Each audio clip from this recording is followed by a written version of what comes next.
What's up, guys? Welcome back to Storytime with Uncle Reddit. I am Uncle Reddit. Nah, just kidding. Anyway, welcome back to Storytime with Uncle John, the new channel name. And I am Uncle John. Appreciate y'all bearing with the changes here as they come along. We've totally gone to one channel only for all the Reddit stories. That includes Tales from Tech Support, Malicious Compliance, Pro Revenge, blah, blah, blah.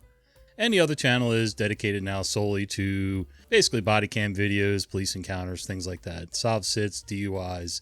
And if you enjoy that sort of thing, head on over there to Law and Foolishness with Uncle John. Anyway, I've been transferring videos from that channel to this channel, the old Reddit stories, so that I can have the whole library in one spot, one channel. And I know it gets a little annoying sometimes because some of you have seen those videos already and you feel like you're getting doubled up on, and I get it. It's not my intention. I'm trying to mark them as old library or old channel or something like that right in the beginning of the description box so that hopefully if you've seen it, you know it. If you haven't seen it, watch it, enjoy it. Or if you're like me and you like rewatching things and re-listening, then do that too. I don't know why I'm doing this. But anyway. All right. Today is Malicious Compliance Day because why not? So let's do some malicious compliance. Decorate instead of doing my work? Sure. Several years ago, I was working for an organization, and they were having their annual holiday decorating competition between the different departments. There were a couple of departments that basically took turns winning every year because a few of the staff there went absolutely nutty with decorating. The departments gave a little budget toward this event, but a few staffers from those two departments put in their own money on top of the department funds and just created some insane over-the-top displays. I saw pics from a few years ago. Some of them were very cool, but also probably took a few staffers a few days to set up, and probably cost at least $500 or more. For decorations, that's not counting the staff hours that went into it. So my department had its own new office that year. In previous years, we'd been in a small area behind another department. Some people didn't even know we were there. But that year we were in a nice office space and on the ground floor. So my executive director decides we're going to compete. I think she just wanted to show off for her boss. So she tells me, KG Capybara, since you'll be in the office working this weekend, you can make a good start on decorating the office for the competition. I said, I'll be in the office this weekend, but that's because I'll be working on these projects. Remember, we need to be in a good place with these projects before the new year. Boss says, well, no reason you can't do both. Spend a few hours decorating and the rest working. I had only planned to be in the office about 4 to 5 hours anyway, so a few hours decorating wouldn't leave much time to devote to the projects. So I said, I'd like to get these projects to a good place before our holiday. I'm also not much of a decorator. This is actually true. I moved 14 times in about 17 years. I think it killed any desire I may have had to decorate. And I'm a tomboy, not very feminine in how I dress or present myself, which I think always bothered Boss Lady, and I'm not very good with decorating. So the boss says, are you refusing to help your coworkers with this? Note, refusing to help coworkers was a phrase she pulled out most any time someone pushed back on her ideas. She came from the business world to a different industry and wanted to incorporate business ideas that didn't always work. I said, nope, I'll try to spend some time decorating then. That weekend I stopped at a dollar store and bought several rolls of wrapping paper, put it on the department credit card. When I went into the office, I spent about 2 or 3 hours wrapping everything I could think of that was a stable object. I wrapped most of our desks, our filing cabinets, some bookshelves, some end tables we had in the front office area, basically making them unusable. Someone would have to break through the wrapping paper and ruin the decoration to get into their desk, or the filing cabinets, or the bookshelves. Everyone spent the next week not being able to functionally do some of their work because they couldn't get into their desk or filing cabinet. Our office had a very easy week right before the holiday. We didn't even place in the competition, and I heard Boss Lady got scolded the next month by her boss because we were behind on the projects. Well, that is definitely some serious malicious compliance there, and one way to for sure never get asked to help decorate again. Good for you, OP. Mess it up so bad they'll never think about asking you. Water the potted plants every single day. Very well. We have an outdoor garden, which my mother loves but doesn't always have the time to care for properly, so it falls on me to do so. Now, a big thing to note is a common reason potted plants can die is, surprisingly, overwatering. This is why I inspect the soil daily and skimp on watering for the day if it's clear that the soil's still moist and needs a bit of drying. Enter my elder sister, who I suspect is mostly doing this for a power trip, though I won't discount simple ignorance completely. I won't get into all my grievances with her, but in summary, I've been told by my parents to do as she says purely because she's older than me, and therefore always in the right. I've explained my reasons to her as to why I don't water every day. So of course she took it upon herself to water on my off days, despite clear evidence of the plants beginning to die of root rot. At some point she straight up told me right when I'm about to have breakfast to drop it and water the plants immediately, and every single day, despite me watering them just yesterday. Sister says, "It's your duty, not mine. Water them every single day. They're not getting enough water, which is why they're dying." I told her the soil's still quite damp and a rich brown. They actually need drying out a bit. Sister says, "Don't assume anything. That's just the surface." The parents say, "Do as she says and we'll keep your food warm." At that very moment, I've stopped caring. I've since begun to do exactly that every day. Rain or shine, the soil will get their fill, even as the plants begin to wilt and wither from overwatering, begging to be dried out for a bit. At some point, they asked a professional for a second opinion, and had already suggested overwatering as the cause of the sudden malady inflicted on the garden. They either didn't believe him or didn't catch that detail, but they did swap out the soil of the potted plants. Of course, they're still being watered every day with predictable results. I don't have a green thumb. I can grow a few things, but I do well with things that tend to be hardy and take over on their own, and will even fight the weeds back because for some reason I just have a hard time with gardens. And even potted indoor plants, potted outdoor plants, and I tend to be one of those people that errs on the side of keeping the soil mushy. And I know it's not good for the plants, but my brain keeps telling me, "Oh my God, the soil's going to dry out, they need water." You know, I mean, if they were water lilies, it'd be something completely different, but you know, when your oregano starts shriveling up and they've got plenty of water, that means your oregano's overwatered. We've had a mother-in-law's tongue plant back here for quite some time. Oh yeah, it's behind the tree there. Anyway, and I made the mistake of overwatering it once and the tips started going brown. I thought it was because the soil was drying out. I'm also an idiot when it comes to plants. So my wife kind of verbally, smacked my hand and told me to stop watering that plant. And ever since I stopped touching it, it seems to be very happy. So lesson learned. The less I touch the plants, the happier they are. Oh boy. The boss wants me to stand in the corner? Okay. Years ago, I was a photographer at a major theme park and worked with the characters on an almost daily basis. Our famous character is a mouse that owns the whole park. Everyone who worked there either referred to him as Boss or Mr. Mouse when around guests. For the purposes of this post, I'll refer to him as Boss. One morning, I was assigned to work with the boss. He was in a mischievous mood and being an overall goofball. I enjoyed this, and so did our guests and character attendants. One of his favorite things to do when he was in a mischievous mood was to try to pass me the autograph books he had signed, conveniently ignoring the fact that I had my hands full with a camera. As I went to take them, he'd drop them and run away, making a laughing motion. So we're with this family, and Boss does his usual pass the autograph books to the photographer stunt. He holds them out expectantly, and I said, "I'd love to, Boss, but you know I don't know my ABCs.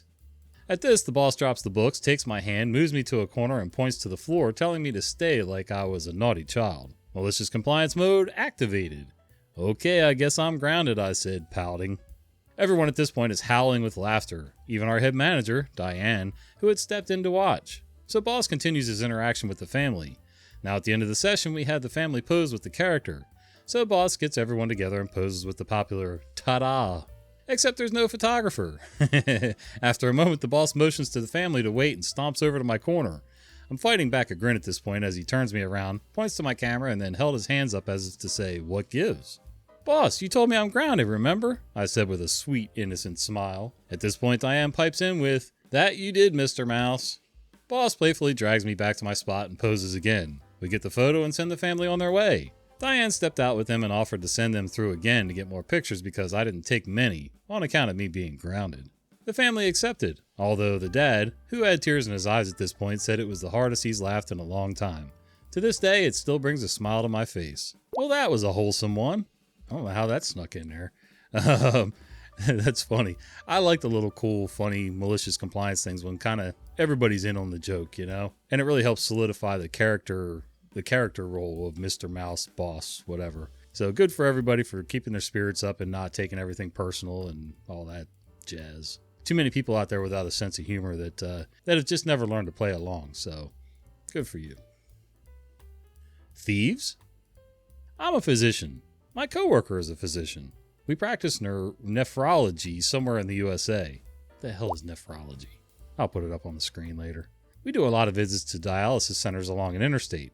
8 of them, and it involves a lot of driving to see the patients while they're on dialysis.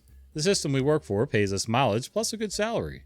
Originally, we submitted our own mileage reports, and they always approved them. We were not trying to maximize the money, we both just wanted about $1,000 a month to offset wear and tear and gas on the vehicle. We were actually just photocopying the same report each month, signing it and turning it in. The original company we worked for was totally fine with this arrangement. Well, the system got bought by another system who apparently believes all their doctors are thieves. We were told we were scamming them, and from now on, a middle manager would be reviewing our billings and using Google Maps to calculate out our mileage each month for us. And this person would make sure we were adhering strictly to their policy for reimbursement. Starts from the office each day no matter where you started from. Doesn't pay you to drive out somewhere if you didn't see a patient but just went to sign forms for nurses or other stupidity. Now, I don't like being accused of thievery, especially when I was sure we'd been underbilling for the mileage just to keep things easy and simple. These people don't know me, but I had an Excel sheet with all my patients, their clinics, and a schedule to drive out to them and see them all in as little time and mileage as possible. It was really efficient. So I dove into their travel policy and reconfigured my schedule, not to minimize mileage, but within their policy to maximize it. As a bonus, the new schedule actually has me home each day for lunch on days I do dialysis rounds, so it saved me a little bit of money and improved my mood. For example, since they start it from the office and end it from the office no matter where you actually start and end, I start my day at the one close to my house but far from the office. And then I end my day at one on the other side of town by my girlfriend's house where I'd usually hang out after work anyway. Midday, I'd go home for lunch, get a nap or a nooner, then see a couple people in town so I'd get paid to drive back, and then head out for the regular visits that day. Altogether, my average mileage, far from being less like they expected, is actually 90% greater. And on top of this, they're paying this middle manager to deep dive into all our billing to examine the locations and compile the report. She said just to do R2 it takes almost 8 hours, an expense they've never had before. Well, duh! See?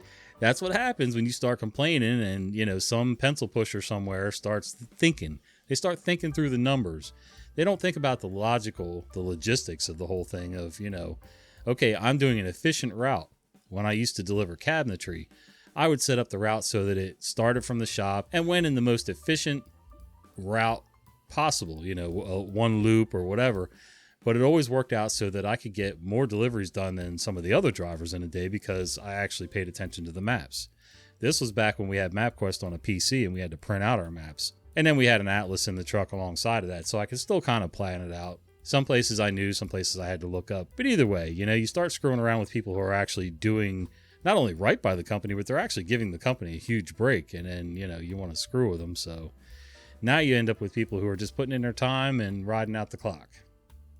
So congratulations, corporate America, you've screwed yourself again. You want me to get the attention of your husband's CO? Well, it's your funeral. So over the past few days, I've become friends with a retired Army officer that I'll call Belle. She's been delighting me with stories of her service, and she shared this wonderful story that I think you all will enjoy. Names and some details have been changed to protect the innocent. Belle was a young second lieutenant at her first posting. As she put it, my college diploma hadn't even arrived in the mail and I was scared as hell. Fortunately, she got on the NCO's good side and settled in pretty nicely. One afternoon, she was at work when in storms an officer's wife, looking like she was in the mood to cause hell. Belle keeps her head down, trying to stay busy when she hears the dreaded words. "I'm talking to you, soldier." Belle looked up and saw the woman. Let's call her Karen because why not? Standing in front of her. "Can I help you, ma'am?" Belle asked. "Yeah. I'm Major I'm so important's wife, and I need to speak to Colonel Stone." Do you have an appointment?" "He's busy," Belle said. "Just go get him. I'll stand right here until you do." Belle looks around, wondering what the hell she's supposed to do. She didn't want to risk her job because Colonel Stone was known around the base for having a fierce temper. "I'll have you knocked down to private if you don't do as I say," Karen shouts. "Now move." Wanting to get away, Belle got up and walked toward the colonel's office, intending to get away for a long enough coffee break that Karen will forget. When she looked back, she sees Karen's watching her like a hawk, so there goes that plan. Colonel Stone's door is closed and Belle knocks on the door. "Yes?" Colonel Stone barked. "Sir, it's Second Lieutenant Belle Smith," she said. "Come in." Belle opens the door, does the customary salute, and he immediately notices how nervous she is. "What is it?" "Major McI'm-so-important's wife is here and wants to speak to you," Belle said, her voice squeaking. "Does she have an appointment?" She just said to go get you and she wouldn't leave until you saw her." "I see. Did she threaten to knock you down to private?" "She did." Colonel Stone nodded and then said in a voice that scared Belle, "Send her in." Belle salutes and then goes back to Karen. Karen looks absolutely smug. He'll see you now, Belle said. See, now that wasn't so hard, was it? Karen said, strolling over to the colonel's office. It's at this point that a first sergeant named Sanders comes in. He just sits down, and as the office door closes, he counts down in a low voice. 3, 2, 1. What the hell were you thinking? Colonel Stone shouted. For a good 5 minutes, he proceeded to tear Karen a new butthole, telling her that she isn't permitted to wear her husband's rank, and that if she tries pulling anything like that ever again, her husband will be busted down to private faster than he could sneeze. Karen left the office like a bat out of hell, white as a sheet and quaking. Belle never saw her again, but she and the major got divorced shortly afterwards. According to Belle, he realized what a liability she'd be to his career. Gotta do something with this chair. I don't like all that squeaky.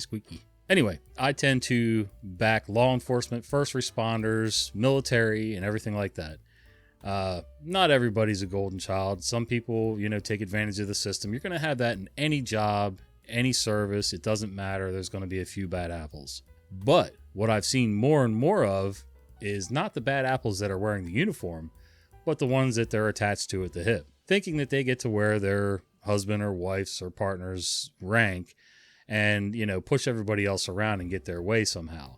And it happens way, way too often. I've read some stories on here about, wives expecting a military discount on certain days of the year because, they're married to a service member. The discount is for the service member. Even if that person is with you, that doesn't guarantee that you're going to get a discount.